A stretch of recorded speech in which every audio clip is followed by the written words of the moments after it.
So this book, Classmates Land, challenges our understanding of land financialization as a phenomenon that is driven by high finance or global elites.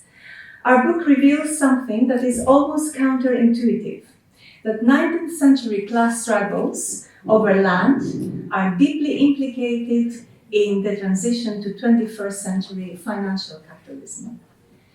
By narrating side by side the closely knit histories of Pirelli, one of Italy's oldest industries, Pirelli's workers, and Pirelli's industrial land at Milan, Bicocca, we foreground is 150 years, as has been mentioned, of class struggle over land that became a catalyst for assembling the current global financial constellation.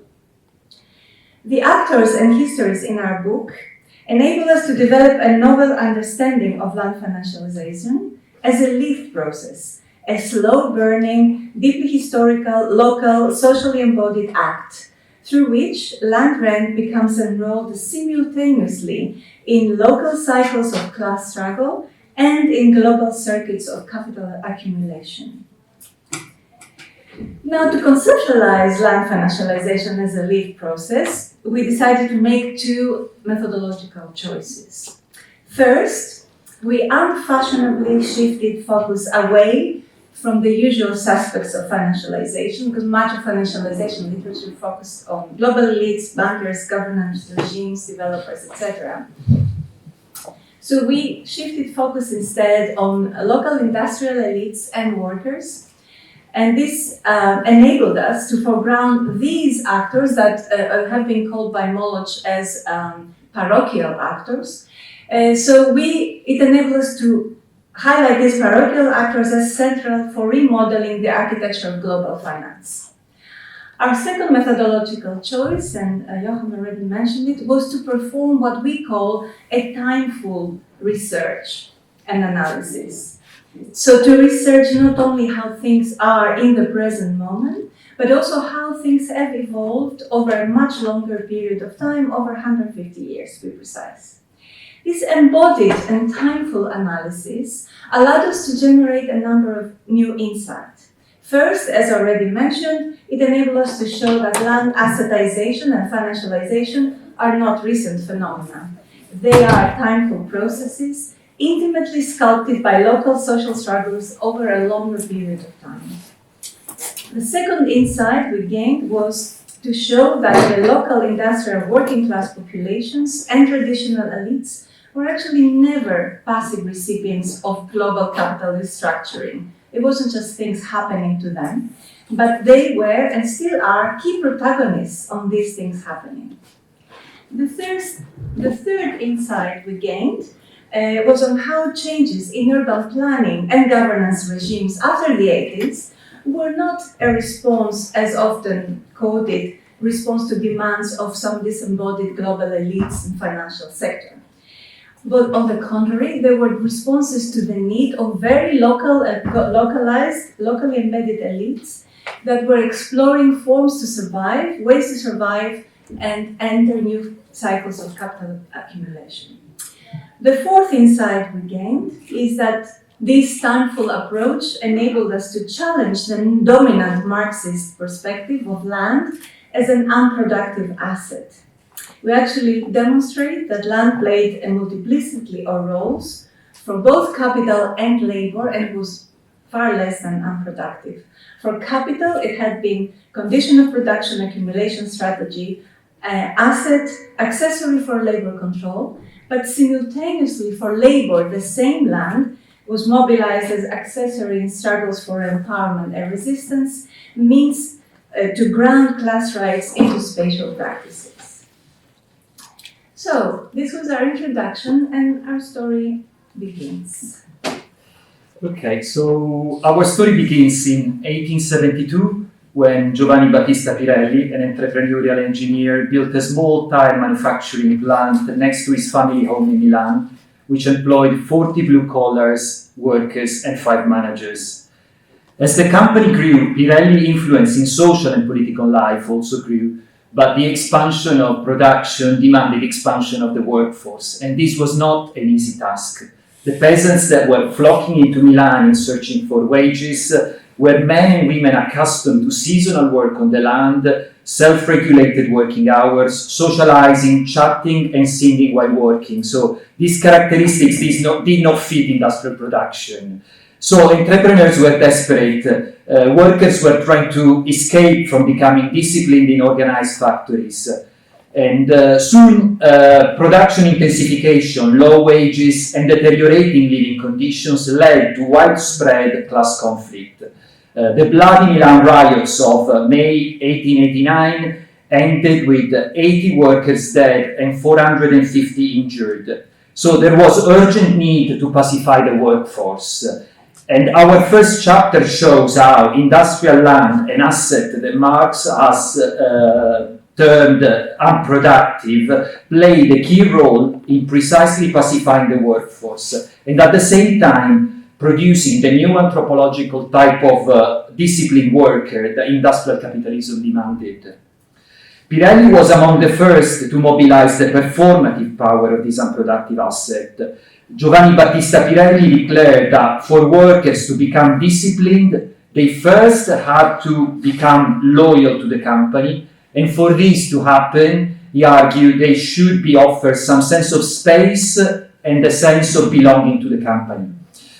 So, to this end, he acquired Bicocca, a 20,000 square meters piece of agricultural land northeast of Milan in 1906, and hired the best architects to design industrial spaces that would be aesthetically pleasing but also didactic for workers and disciplined factory work. Bicocca's new design also included spaces dedicated to social activities, schools, health services for workers and their families. By 1913, when Pirelli plants at Bicocca employed 3,725 workers, the material and symbolic role of industrial land are complexified. From condition of production, industrial land was becoming simultaneously pacifier of class conflict, social space for workers, and soon catalyst for the formation of class consciousness. When Mussolini came to power in 1922, industrial land acquired an even more important social and political role. The fascist ideology of corporativismo banned strikes and workers' meetings, but at the same time, it demanded from industrialists to provide factory welfare as a proof of loyalty to the regime. Industrialists obliged. Pirelli added housing and sports grounds at Bicocca, and the industrial land now resembled a miniature village that was named Borgo Pirelli, which you can see here. The success of factory-based welfare and social spaces and networks in forging these disciplined, loyal workers was such that many generations of critical scholars blamed factory welfare for corrupting working class consciousness. But our analysis turns this argument on its head. Our original data shows that it's far more complex. The new symbolic and material roles that land acquired under paternalism became a strong ally in forging class consciousness for both labor and capital. As population density and class homogeneity intensified in factories, workers started perceiving industrial land as a space they could claim their own. So workers started acquiring a very spatially ingrained formation of class consciousness that was deepening as social welfare expanded into space. In those early years, the company itself supported symbolically this imaginary that Bicocca's land was the workers' own land, with references in the company's magazine to barons in overalls. Here to the right is a Pirelli worker, portraying himself as a baron. He's not posing, it was the everyday life in the place. Or talking about Pirelli dynasties, referring to the workers' families as the Pirelli dynasties. So through changes in Bicocca's symbolic and material roles, workers were indeed becoming loyal, but not to capital. Their loyalty lay mainly with the spaces that hosted their own reproduction, their own communities, their unions, their gardens, homes, families, and social life. So we argue that decades of critical scholarship have overlooked this role of land in shaping class consciousness, and this led to a failure to acknowledge a critical historical fact that under paternalism, the workers that scholars criticize of corrupt class consciousness were precisely the ones who ended up leading both the anti-fascist movement and the revolutionary class struggles of the 60s and the 70s. And Bikoka's workers were at the forefront of all this. The material and symbolic appropriation of factory spaces by the workers was instrumental for turning several factory towns into hubs of anti-fascist resistance during World War II. Bicocca became the stronghold of the Comitato di Liberazione Nazionale, an outlawed anti-fascist resistance group. In November 1944, during a strike, 186 Pirelli workers were arrested, of which 171 were sent to concentration camps and several died there. The years of anti-fascist resistance forged an even stronger sense of belonging, emancipation, and place ownership for Bicocca workers. When Pirelli's managers relocated to Switzerland after the war, fearing allegation of collaboration with fascism, the workers promptly took over the means of production and ran the factories by themselves collectively. During this period, workers held simultaneously opposing identities and beliefs. Anti-capitalist feelings coexisted with the commitment to increase factory productivity, as the factories were now run collectively by them. When in 1946, the Pirellis returned from Switzerland, they seized back the factories from workers. But for a brief period in time, they had no choice but to allow workers to continue being heavily involved in decision-making and management.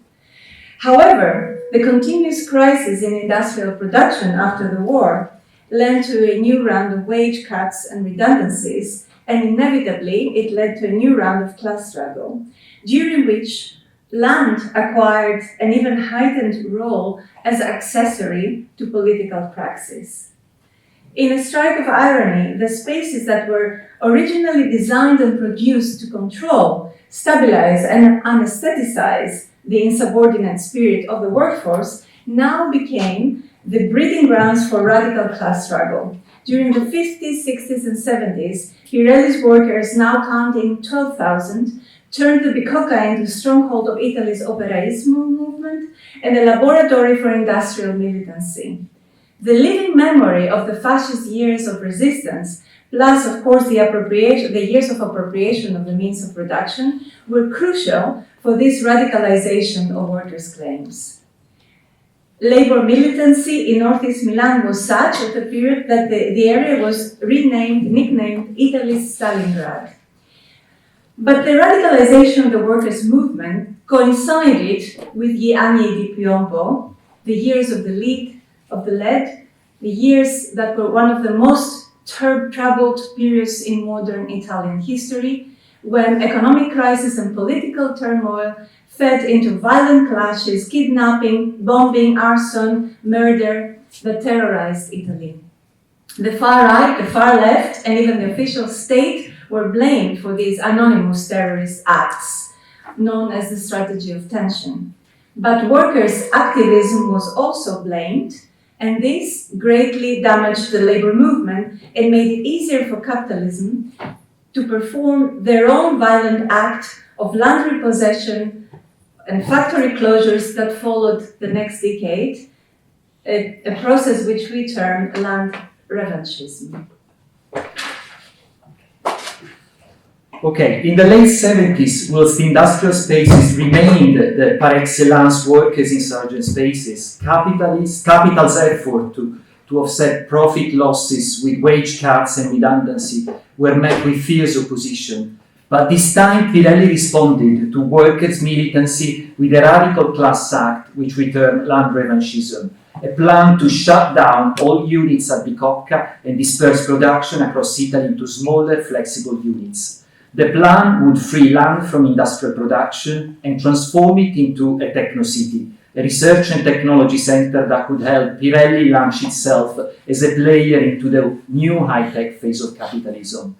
As the strategy of tension had weakened social support for the labor movement and divided unions, workers now were opposing not only capital but also local authorities, who saw in the Techno-City proposal a golden opportunity to reinvent Milan as an international high-tech hub.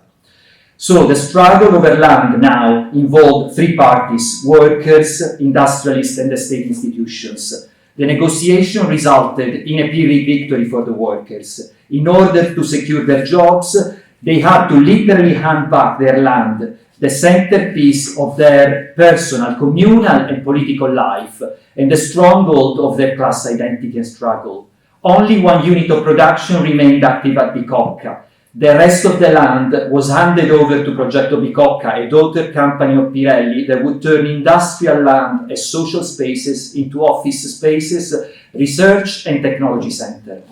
As Vincenzo, a veteran worker, put it, they decided it was time to end class struggle. They decided to kill the factories. This cohort of thousands of workers, united and cohesive, sharing common vision for socialism, had to be dismantled. This violent act of land revanchism became the precondition for imagining and eventually producing land as a real estate asset and the urban economies of the 1980s and the 1990s. In the late 80s, Pirelli's accounts were still in the red, as it could not overcome fierce international competition. At the same time, however, Progetto Bicocca delivered the first techno-city office building, which yielded unexpectedly high profits in international real estate markets. This was Pirelli's eureka moment, when the management realized that industrial land could be reimagined and accounted for as a real estate asset and provide the cash flow necessary to rescue an ailing company. This may seem self-understood, but it wasn't, because until that moment, land featured in Pirelli's accounts as an investment that was depreciating over time. As you can see, from 83 to 84, it was reducing in value to eventually end up zero. So now the same land suddenly is brought into the company's accounts as an asset whose value was calculated at speculative international real estate prices. So it jumps from 94 to 91, from 43 to 160 billion, was it? Billion lire. Yeah. This imaginary and material production of industrial land as a real estate asset was a radical act that not only enabled local traditional elites to survive the continuous crisis in the industrial capitalism, it did much more. It allowed these local traditional elites to slowly start morphing themselves into the protagonists, into the new high-tech global phase of capitalism, and soon into the financial phase of capitalism. During the 1990s, Pirelli was still desperately trying to become an international player in high-tech rubber production, but was caught between two forms of class conflict. First, an international interclass conflict amongst the industrial elites involving aggressive antagonism and hostile takeovers. Second, a local class conflict involving further redundancy, plant closures, strikes and demonstrations. Pirelli's attempt for a hostile takeover of its German competitor Continental during this period became a disaster that forced Pirelli into public administration. For the first time in the company's history, the CEO ceased being a Pirelli family descendant. But while Pirelli was being forced into administration, Progetto Bicocca, the daughter company that managed the Techno-City project, delivered new buildings that yielded very high profits, and Pirelli management seized the opportunity and turned real estate into one of the core business of the troubled company. This time, however, reimagining industrial land as real estate was not simply an accountancy exercise to help balance the company's books. Now all plans for production recovery were shared, and even the Technocity project was abandoned. Instead, Pirelli launched a plan for redeveloping Bicocca as Milan's new historical suburb, a speculative real estate venue of residential, office, cultural, and retail spaces. Most importantly, the new imaginary for the old industrial land was packaged as a financial asset whose stocks and shares yielded spectacular profits for Pirelli. As industrial land became core business, Pirelli branched into a new venue named Pirelli Real Estate. However, the lesser told story behind Pirelli Real Estate success is that those rent values that became enrolled in global capital markets as financial assets still had to be produced locally. And this happened through three violent acts. First, through snatching away the social roles that land had acquired over time. Second, through instituting new flexible planning regulation which applied only to Bicocca. And third, through ending all expectations for capital to assume social responsibility for the city and the citizens' workers. As a destitute Leopoldo Pirelli lamented, a lot of things changed in the industrial world. The size of industrial groups, technology, the relationship with employees. Today, as in the past, the CEO is appointed by shareholders, but I have always thought that this appointment implied a responsibility towards a much wider world.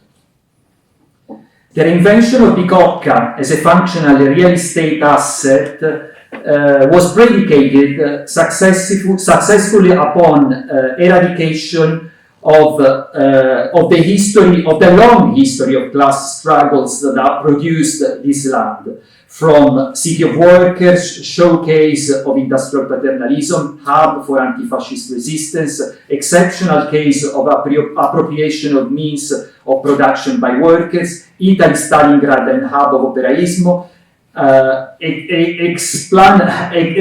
exemplary case of land revanchism.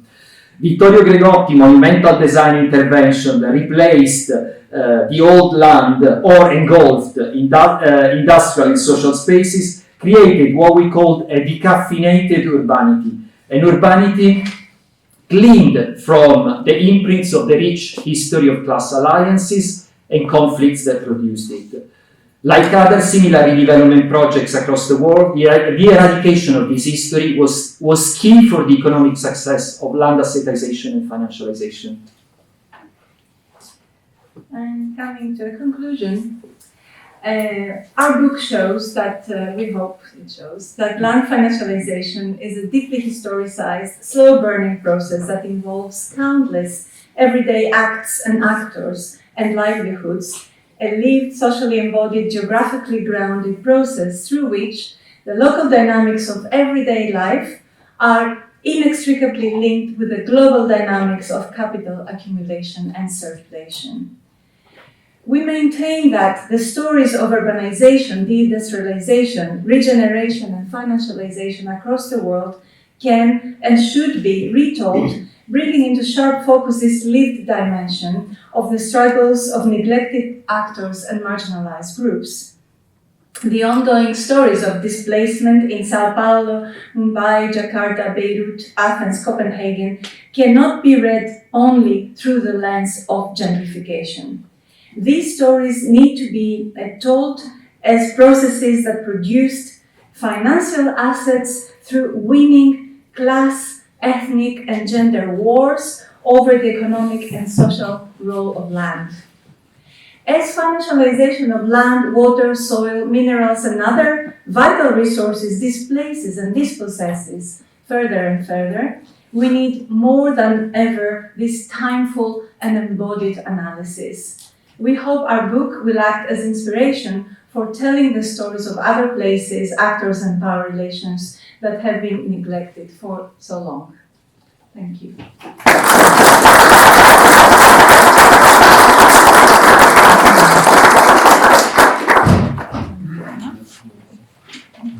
Okay, so we can, you need to stay there.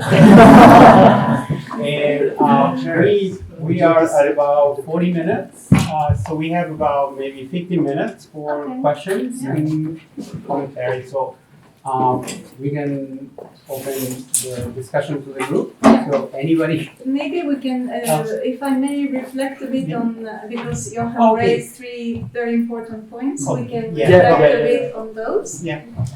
Because others may have the same. I can start. I think thank you, Joachim, for the points you made. Like I think it is very interesting, this idea of Bicocca as a thick place, differentiated by a thin place, and of course I do agree a lot with that. And I think it is a thick place from the point of view of the workers, because there is this very strong history and very strong attachment to the land of the workers, and not only to the factory spaces and to the land and to the services that surrounded the factory. And I think it is Bicocca is a thick place also for the company as well, because it is very much radicated in the space. And we talk also of Pirelli in the first phase, of course, until the 1970s, as a place loyal company. So with a very strong relationship, not only for the spaces of production, but also with the city of Milan. Giambattista Pirelli, but also Leopoldo Pirelli, they had a very strong role in the city of Milan. They were in the, for instance, they played a role in the cultural life of the city. So not only in the economic life of the city. So I think it is very important, and I do agree that this first phase is Bicocca is a very thick place. I don't know if it's if it connects to what you wanted to say. Thank you for illuminating that. But also it turns into a thin place. And what does that mean for the class struggle? Because you so beautifully show that this thick place is very instrumental in the class struggle. And actually in a world with thin places, the class struggle has a problem. Yeah, absolutely. And that's part of, you highlight a very important thing we take from this analysis, that in order to make this place a new glamorous suburb, it had to first become a thin place. It had to be gutted from its history and from the livelihoods that were there. And then once you have a thin place, there is no confrontation, there were no workers, there were very few workers, like 1,000 people or less left. 1,000. 1,000. And but what happens? I think that's what you alluded to.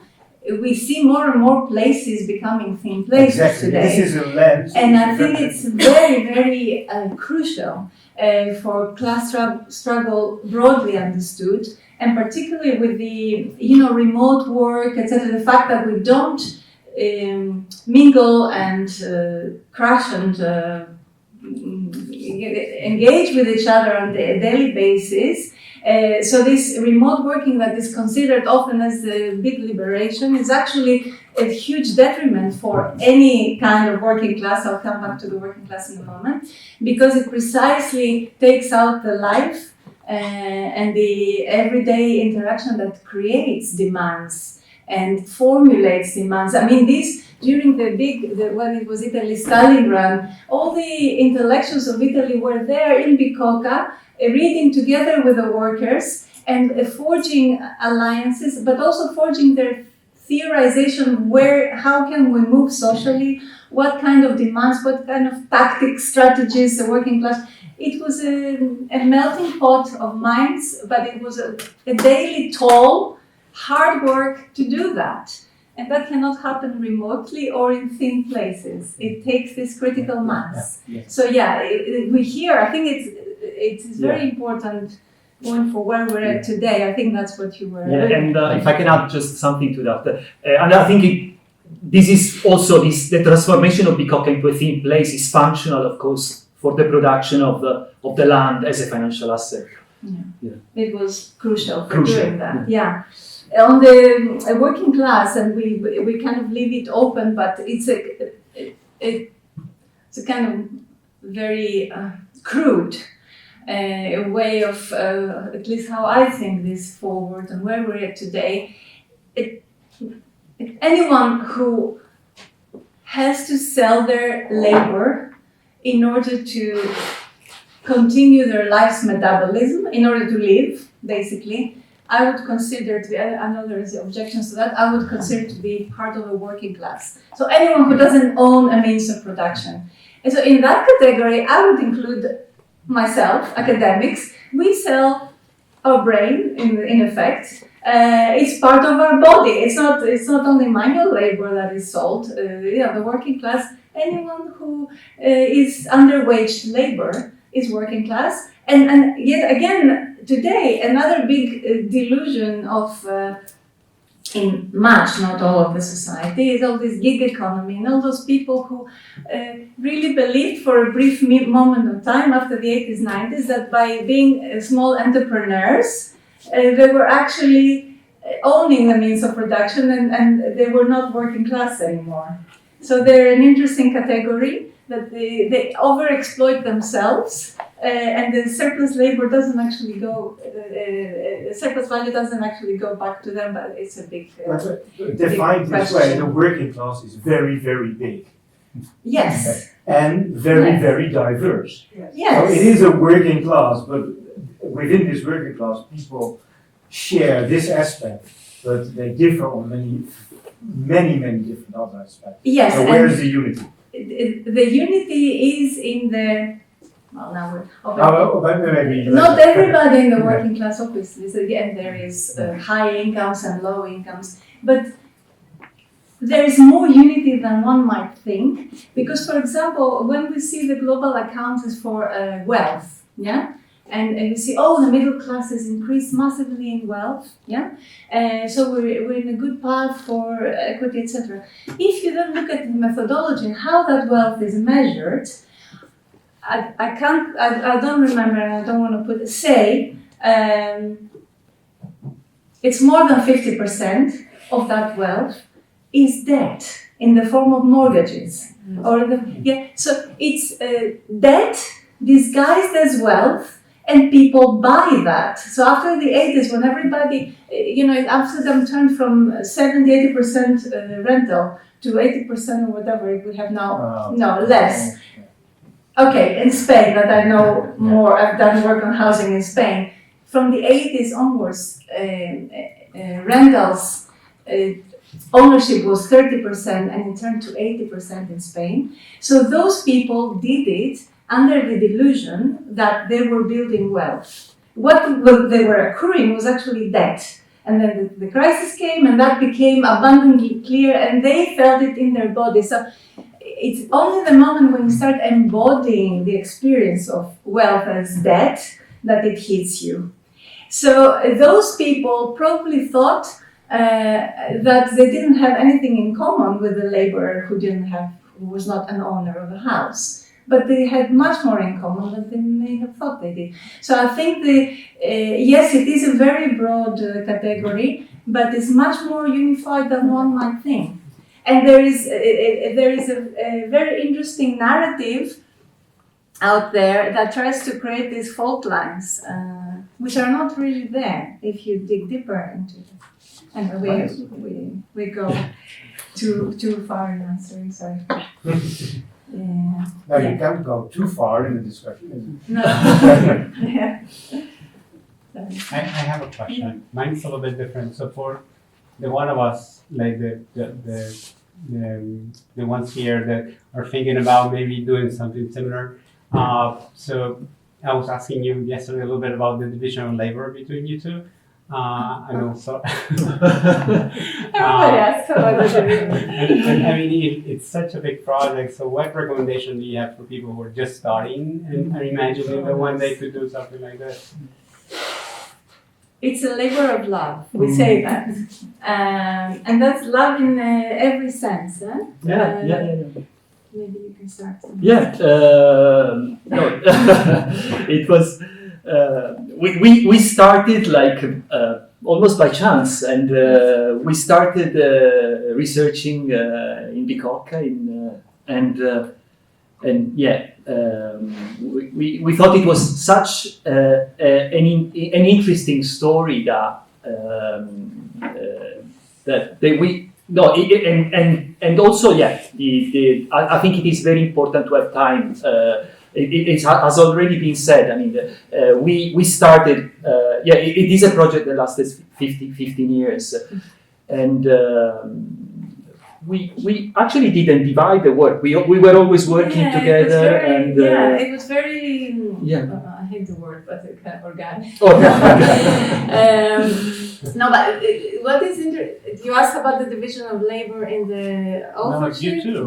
And how you. Well, okay. So first of all, we started with we got a small British Academy grant, and we started with a snapshot of what was happening. It was the moment when Bicocca was being redeveloped into the final phase, into this glittering, well, they thought it would be glittering suburb. So we started doing what people do these days, a snapshot of what's happening, these actors, the usual. And then we started digging and digging, and then said, oh, let's dig a bit further and a bit further. It had no end. Well, it didn't have an end. So it took us right to but it could carry on. We had to put an end. Yeah, but the end was the beginning of industrialization. And we started digging not because of some kind of masochistic. Just because there was a pleasure in doing that. But also it made sense. I cannot understand what happens now if I don't look a bit further, and then a bit further, and a bit further. So that was the process through which it became this timeful analysis. And we call it labor of love because it was in excess. I mean, hours and hours and days, and in excess of a 9-to-5 job for sure. Holidays, we changed weekends, several emails, Skype calls, universities, girlfriends. So that's one, and then on the it was a lived experience. Sorry, it was a lived experience. But in the writing process, it's so unique with each person you write. The co-authorship is so difficult. That's kind of the didactic us coming. And it's so different with each person. With us, it was just, and I was telling to Johan yesterday, I think the key element was trust. That we trust each other, that if Luca says, oh, what you say, what you write is shit, I'm not arguing over it. So yeah, it's shit, and when I say what you say, he doesn't argue. So I think that's foundational for, and there was some division of doing different things, but that's less relevant than the trust. I think is the key.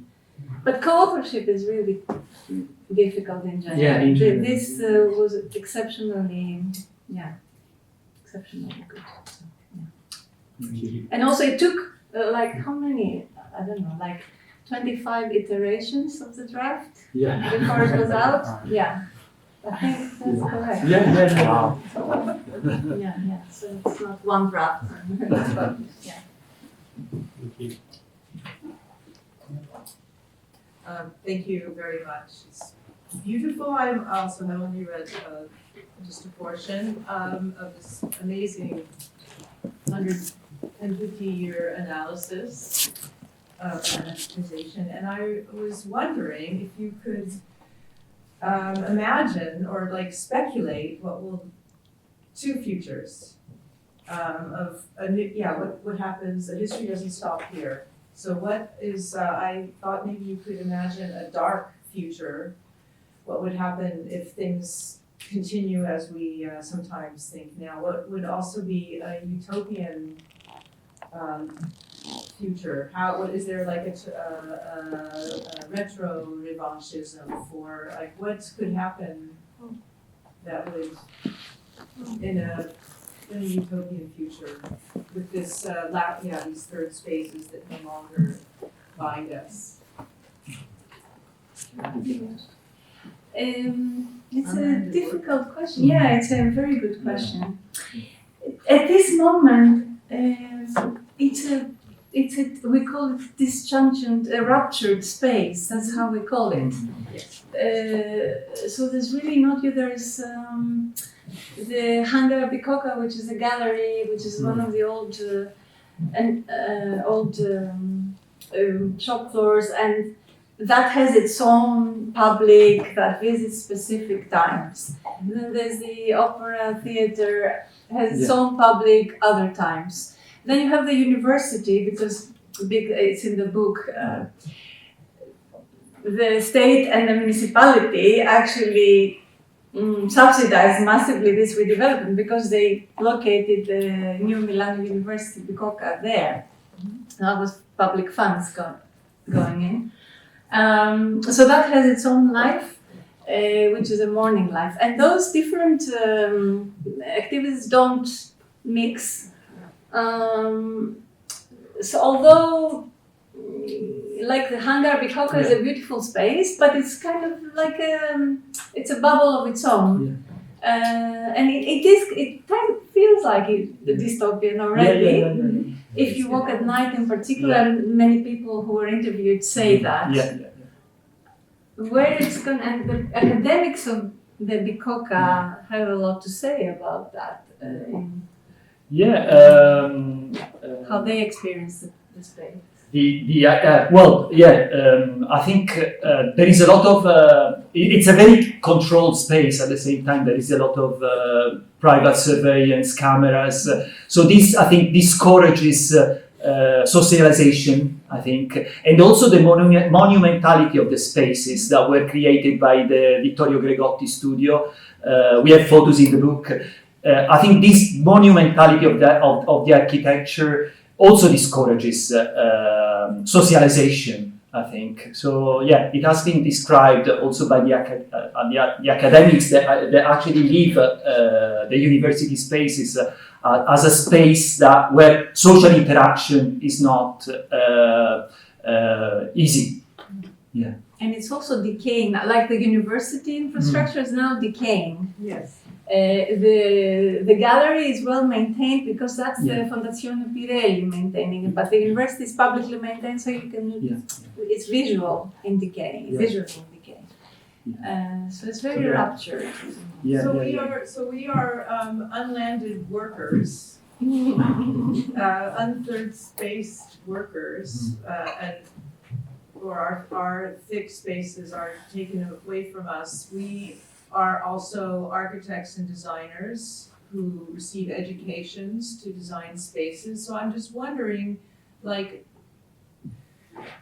to our designers and architects of new spaces. I mean, I guess you could imagine that you wouldn't take on corporate clients, or how must one educate the people that are learning to be architects of these new spaces now? How must one, what kinds of prospects can we have so that there's a more heterogeneous kinds of spaces? There were all, I mean, we see, it was architects and designers that that also designed these loyalties, these aesthetic loyalties. Even you can see like in the fashion of Prada, that uses this kind of uniforms in like top fashion nowadays. So I'm just thinking of places where students who make these aesthetic,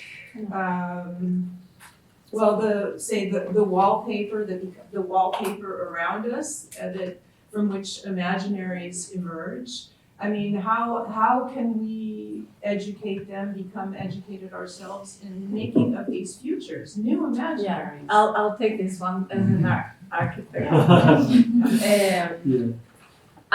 In another work, actually the work we did part of the beginning of the project on the City of London. What I say is architects are like trains. They can only go on rails. And the rails, they don't construct themselves. And it's a huge illusion of architectural education, an illusion under which I was educated, that as an architect, you're gonna go out there and do it the way you want to do it and change the world. It's a lie. And the sooner architectural students learn that lie in their education, the better equipped they are to actually do something different. So Gregotti, the designer, he's one of the, he's dead now, unfortunately, but Luca interviewed him. And he was one of the best, considered one of the most iconic architects in Italy. He didn't design this because Nasi, the CEO, so Gregotti was full of himself, and he said, "Oh, I did this space like this, and I did it because I wanted people to put their mark on the space." Never happened. So I created these empty spaces so that people could appropriate. Never happened. They were not allowed to appropriate. And then Nasi, the CEO, who was on the committee and actually the one who decided the process, we actually liked another design, but this design was the one that allowed us this flexibility. We could just put and take away stuff from this design as we saw fit and depending on our finances. And that's why we chose Gregotti. But Gregotti was happily into the illusion that he was chosen because he was the best design. So the short answer is we need to teach designers and architects all that stuff and not feed their illusion that they can change, we all can change the world, but not like this. And as you say, when the Pradas and when Giovanni Battista was commissioning the earlier buildings,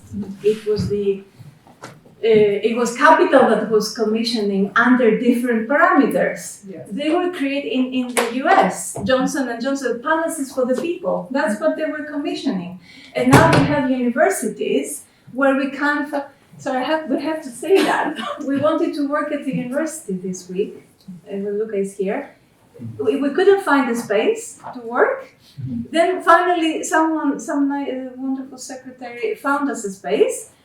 It was so cold, we couldn't stay in there. We couldn't put up the heating. We had to go home, so we ended up working at home the whole week. So this is very significant. Yes. These are spaces that, again, in another work at this, they don't want you to feel you belong. It's deliberate. And it's deliberate not as a conspiracy. No. It's a new phase of capital that actually reflects into universities. University buildings are commissioned as corporate buildings. They shouldn't, but yeah. So there is space for architects to make a difference, but they have to be aware. Yes. Yeah. Sorry, very long. If I can add just a very short thing. Yeah, it was a top-down project and no participation, so there was no involvement of the inhabitants in the construction of the project. And yes, as Maria said, that particular kind of architecture was selected because it was a modular kind of architecture that allowed Pirelli to, and also the monumentality I was talking about, allowed Pirelli to make to maximize profits. They could sell more apartments with this monumentality. So they didn't want to do an architecture that was measured to the local community, and but it was just in line with the idea of Pirelli and maximizing the profits of Pirelli. Maybe we take two questions. And Yeah, then together and close. we'll have to Yeah. We can close earlier if you we don't want to monopolize. Yeah, I mean, if there's time. So we'll take your question, and then somebody else can ask one more question, and we'll take them together. Okay. Oh, well, it's really nice to hear the whole story of this piece of land. And so I understand your approach. Basically, the transformation of land and the transformation of class goes together in dialectic, as far as I understand. So my question goes in the direction of Deborah. So if we look at the transformation of that area now and the way it works with the knowledge economy, a mix of art, but also housing, social housing as well to a certain degree, and housing struggles, what do we learn about the contemporary composition of the class struggle in that particular territory? It is a new phase. Your book, I understand, finishes around 2010 or so, which it feels like the end of something, but actually maybe it's the beginning of something else. So I just was wondering, how do you see this space is producing a different form of class consciousness, just as the space of the Virelli, the factory towns, the Virelli of the 20s or earlier produced this class consciousness? Or whether you see this current space as completely alien to any form of consciousness because they are fragmented. Even though there are plenty of people who are there and students and struggles, there are these things happening. So I wonder, what do you see? How do you see this? Shall we take one more? Alex. Yeah, sure. Yeah, I mean, it's a beautiful book. I feel deeply envious at this project and how it's unfolded over the last 15 years. And it's a wonderful account of how these class subjectivities emerge in relation to land. I wondered if there was a point at which, in writing the book, you made a decision to frame it around land rather than space. Because I guess within the geographical debate, many people would have thought about the production space, and again, these class subjectivities emerging in relation to the production space. Is there a difference in why land rather than space? You want to? Yeah. I'll start from this. Yes, it was very conscious because we wanted to get away, or not to engage so much with the production space literature or placemaking, all that literature, which is very significant. But we wanted to engage with land and Marxist understandings of land as an unfinished project. This Marxist conceptualization of land that so many amazing scholars have grappled with. Was okay, we're gonna grapple with it also. Put a little extra stone in it, for better, for worse. And also, really, this notion of land as an unproductive asset really sticks on the throat. It doesn't make any sense. So we really wanted to show that things can be thought of differently with respect to land in the Marxist conceptualization and understanding. We wanted to revisit a bit that literature and maybe highlight things that have been missed. So yes, it was very conscious. Yeah. You want to? So if the new spaces are creating, if I understood well the question, if the new spaces are creating the same kind of class consciousness the old spaces created for the working class. Different kind. Any Another kind of. Yeah.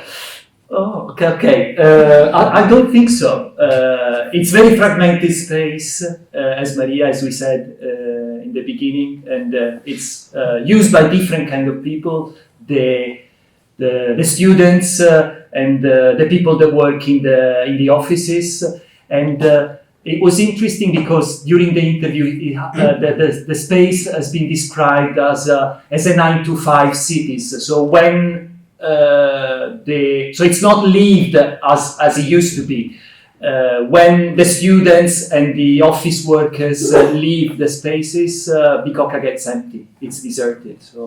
So I think it is a bit difficult to create a new kind of class consciousness in that kind of space. I don't know what Maria thinks about it. Yeah, it's all true. But at the same time, I think these kind of spaces, including Bicocca and including experiences in everybody's workspaces, not only what we described about universities, for everybody. In the city of London and the research I did there, people were not allocated space at all. They were completely flexible. This is and also a space where you cannot belong. You should not belong. And this, the kind of class consciousness this creates is one of being superfluous and redundant. And whether I'm there or I'm not there, it doesn't matter. And this sense of what's the word? Superfluous, whatever, of being superfluous is very important in precisely diluting and creating rifts in class consciousness. It's precisely prohibits the formation of a coherent class consciousness. But it is in a way. Yeah, please. Thank you for the question. We'll continue thinking about, but definitely. The sense also, there was a quote from one of the ex-workers about being made. There's like the killing the factories and undoing, we call it undoing the working class. Yeah, so by undoing, it's not that the working class doesn't exist, but it dismantles itself as a collectively, as a conscious, political subject that can do things. As a collective political subject. And these spaces do precisely that, if anything. So, and just another thing that came to my mind, also the way the university was constructed, so doesn't allow, not even the students can appropriate the space, because it has been constructed as a university that should decongest the university in the center of Milan, so it is basically for students that come from the outskirts of Milan, and they converge there, and once they finish the lecture, they go back to their places, so they don't actually leave the university. So they do not have the chance to appropriate the space. All right, I'm sorry, that's all the time we Thank have. you so much.